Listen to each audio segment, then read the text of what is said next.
In a surreal, frozen landscape, far from our intended mountaineering trip on Monte Rosa, Eleanor and I faced an unsettling reality. After losing my partner Rob in a strange snowstorm, I discovered we were trapped in a world where death was temporary and time meaningless. We lived on a sinking iceberg, constantly battling monstrous creatures and bizarre storms.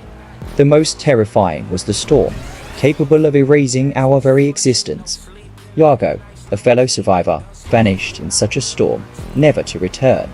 His disappearance gave me a glimmer of hope for escape from this endless cycle of suffering.